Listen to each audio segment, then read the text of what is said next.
Hello and welcome into another installment of Catamount Football Weekly as we talk Western Carolina Catamount football with head coach Mark Spear. I'm Daniel Hooker, and coach, obviously not the result that we wanted out of the Furman game. And then we talked after that ball game. You were disappointed in the way the team played, the way that everything played out in that afternoon. What have you done to move forward from that ball game as you get ready for the season finale? Well, number one, we preach we're going to finish 2016. We're not into 2017. We're going to finish. We came back out in full pads on Sunday, and we don't ever do that. But as a staff, we're going to instill that winning and losing is not necessarily always about the scoreboard. You know, we talk about all you got as long as it takes, and that's not just some slogan we slap on the wall. It's something we're going to demonstrate as coaches, something that our program is going to be built on. And at the end of the day, if we can get this message across to our players, even though we didn't have the season we wanted, we're going to teach these young men how to be winners. And that if you never grow weary of doing good, a man will reap what he sows if he never gives up. That's Galatians 6:9, a verse that we live by around here as well as the football team. And we're going to go display that. Our coaches have been out every day checking classes. We're going to finish 2016 on the field, in the classroom, and as men. And as if we can get that done, then going down the road to 2017, 18, 19, we'll be winners because of how we finished in 2016. And that's been our message. That was our message Sunday night as I told them we're going out in full pads. And I didn't tell them what we were going to do. And I wanted to see who was going to pout, who was going to roll their eyes. And to the credit of our football team, we went out in 40 minutes and we did nothing South Carolina. We practiced tackling. We practiced blocking, getting off blocks, ball security, getting the ball out. We practiced football. And to be honest with you, it was probably one of the most spirited practices we had this year because our players are about the right stuff, and they took what we talked about, finishing, and they went out and executed that on the field. We came back Tuesday with another full padded practice, and our guys were out there like we were a 8-2 ball team, and I'm proud of that. And I got no doubts our guys are going to go finish this season strong and finish this semester strong. Before we talk X's and O's about the South Carolina Gamecocks, obviously, Coach, this is a game that we look at FCS going to play the FBS. A lot of people like to look at them as money games. Some people frown upon playing these games, but I know we look at it a different way. You call it an opportunity game. What do you mean by that, and what are you looking forward to? Well, you know, ever since I put my foot in my mouth after the Alabama game, you know, number one,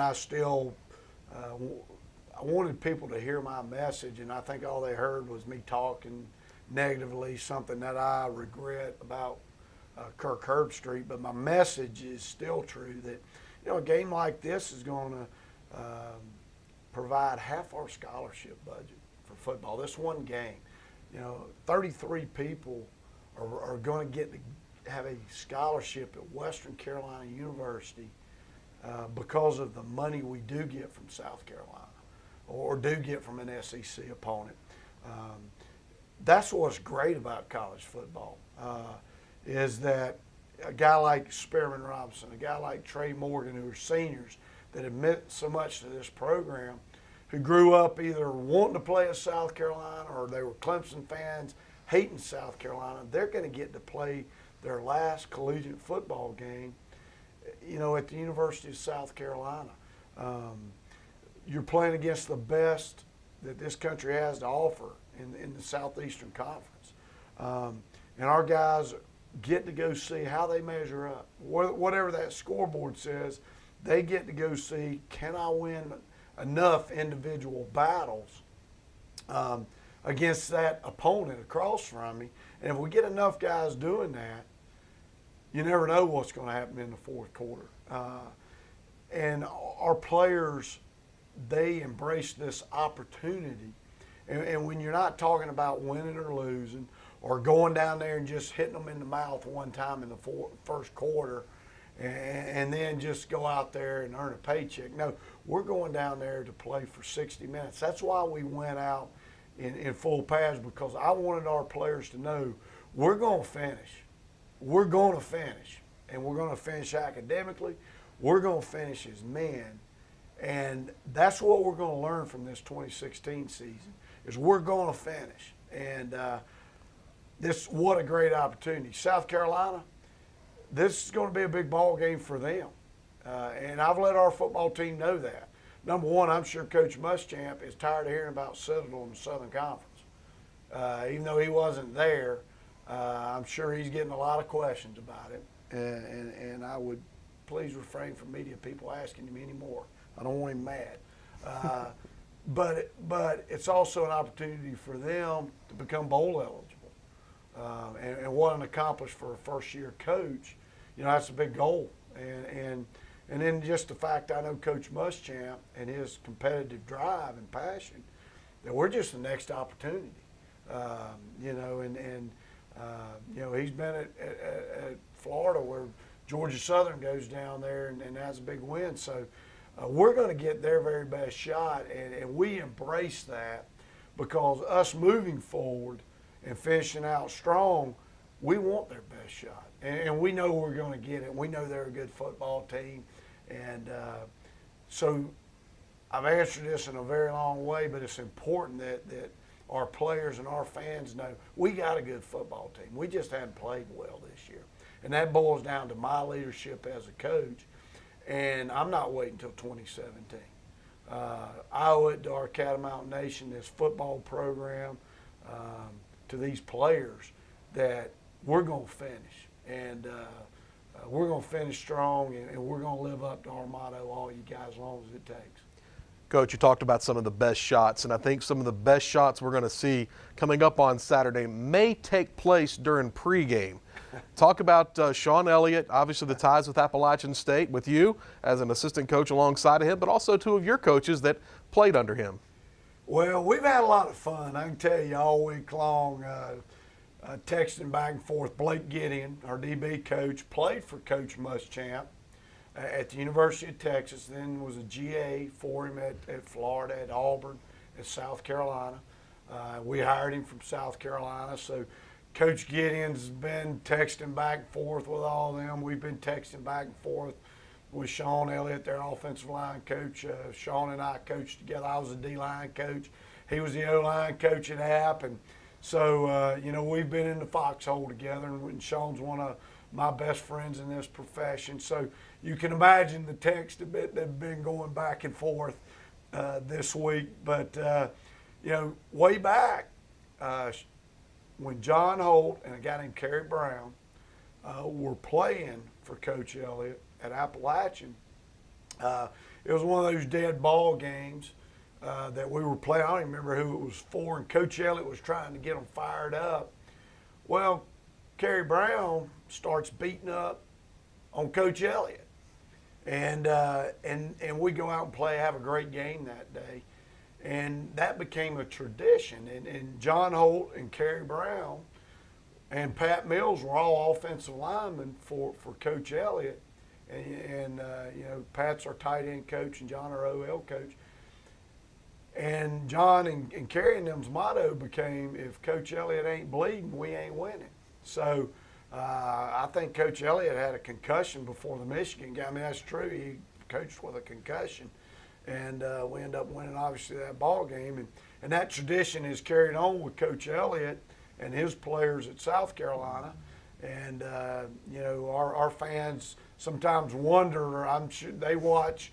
The one thing I'll give Coach Holt a lot of credit over Coach Elliott, Coach Elliott ain't smart enough to pass that on to a younger man. Coach Holt has kind of passed that tradition over to Pat Mills. So that's why our offensive linemen always beat Coach Mills up before the ball game. And I was kidding with the SEC Network guys. I said, I'm going to be like Joe Willie Namath. I'm guaranteeing a victory right now, and I'm sure they were wondering, this guy's pretty bold. But I said, I guarantee you our offensive lineman will be better at beating Pat Mills up than the South Carolina lineman will be at Coach Elliott. But it's a neat tradition, and it's kind of cool for, Coach Elliott to watch and look across that field and see two of his players and what those two players have meant to our program as coaches and what they've done here. And for them to look over and see their coach over there coaching. I think, one of the texts was we'll get our O-linemen and coaches together and take a picture after the game and all that. So both programs have a lot of respect for the people in each program. We both, it's a big ball game for us for a lot of reasons. But there's a lot of storylines going in with Blake Gideon and Coach Muschamp and the defensive staff, my relationship with Coach Elliott, and our player relationships. So everybody there on both sides, it's going to be one heck of a game before the game to see who gets the better of their O-line coach. So I don't know, maybe we can get them all together and have a big scrum and just beat each other up before the ball game. Be fine by me. It'd be entertaining at least. Maybe get WWE Network involved on that. Maybe, I'm not sure. But Coach, obviously X's and O's time. When you look at the South Carolina Gamecocks, a team that struggled early, has really found their stride as of late. Talk about South Carolina. What have you seen out of that ball club? Obviously, the SEC talent coming in this weekend. Well, they're playing really well right now. Coach Muschamp has come in there and tried to really instill toughness. I mean, that's what you see. And anybody that knows Coach Muschamp knows that his whole deal is about physicality, toughness, being sound. When you look at, and he's a defense guy, but when you look at who he's hired offensively, Coach Roper, who I got to know a little bit when I was doing so much at Duke with Coach Cliff and Jim Collins, a good friend of mine there, and watching them practice, I got to know, Coach Roper a little bit. My son Zeb went to their quarterback academy, and I went through it with my son Zeb because, I don't know one thing about quarterbacks, and to this day I still yell balance and line what Coach Roper taught me as a quarterback. Brad Glenn tells me I should have never gone to quarterback camp. But, I got to know Coach Roper a little bit. And he's a physical guy offensively, so they're a physical football team, both on offense and defense, and that comes out on film. They've been going through some quarterback stuff. They settled with another good friend, Bobby Bentley, who's their running back coach. His son is their quarterback. The last 4 games are 3-1. He's brought a real spark to that team. He's a tough coach's son. Can run. They don't like to run him, but he can run. Has got that it factor as far as mentality. Rico, they're running backs from AC Reynolds, a great running back. Number 78, their left guard. He's as good an offensive lineman. As I've seen, I want to tell Coach Elliott he's got one series and save him for Clemson. But they've got good players defensively. They just play hard. They play tough.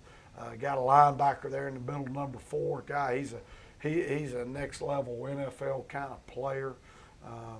They're an SEC football team, and they're, like I said, they're playing number 1 for a bowl game, being bowl eligible. But in their minds, so much of what we do offensively is very, not with the same players, but very Clemson-like. A lot of the same formations, athletic quarterbacks, really good running back. You're going to see a lot of the same formations.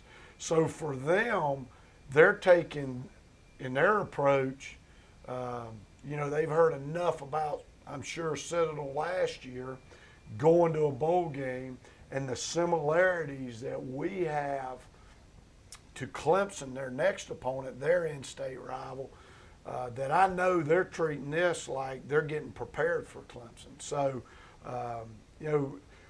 we're going to get their best effort. Sometimes I used to kid people about Alabama. We'd always introduce them to the next great tailback at Alabama. That's not going to happen this week. We're going to get their very best, trying to knock us out. And where our program is, and I keep alluding to it, we're preaching toughness right now. We're preaching we're going to frickin' finish, pardon my language. But I got a burr under my saddle, and because of what I've done letting this team down, we're going to finish. And we're going to play hard this week, and they're going to play hard this week. And it's going to be a physical football game, and the scoreboard's going to have nothing to do with it. In our eyes, we're going to compete. Now, Coach, got to ask you one final question here. As an old Clemson guy going to play South Carolina, any extra added motivation for you and your staff? Well, always there is. You know, I've been a part, graduated from Clemson and was a student assistant there. Coach Ford, I've had some great, been on the sideline of some great ball games at the University of South Carolina. Back when Todd Ellis, I think still doing there, was battling Rodney Williams. And South Carolina faithful are yelling Rodney in the fourth quarter. And the days of Danny Ford and Joe Morrison, and all black. So I know a lot about the traditions of South Carolina, 2001 Space Odyssey. Another great entrance to college football. And the one thing I've always said about the University of South Carolina and their fan base, they have a great fan base. Whether they're 0-11 or 11-0, the University of South Carolina's always had a great fan base. And so, I got a lot of friends on the South Carolina coaching staff, got a lot of friends, on the Clemson coaching staff, a lot of great high school coaches are friends of mine. A lot of the high school coaches have said they're going to be at this ball game and, being a part of it. We got a lot of players on our rosters we've talked about, with two of our seniors, Spearman Robinson and Trey Morgan, meant a lot to this program. They've either wanted to play for South Carolina or Clemson, so either way, going to Williams-Brice, they're going to be excited about playing there as Clemson fans growing up. They're going to try to deliver that knockout blow, but bottom line, South Carolina's our next opponent. We're wanting to finish this thing off right, and so that's our motivation. But as a Clemson guy, yeah, it'd be fun to go down there and play really well, and have an opportunity to go and play well against the University of South Carolina. A 4 o'clock kickoff on the SEC Network alternate channel. You can catch the Catamount Sports Network broadcast beginning at 3 p.m. with Pepsi pregame show. We'll be on the air at 3 o'clock. 4 o'clock kickoff from Williams-Brice Stadium in Columbia, South Carolina.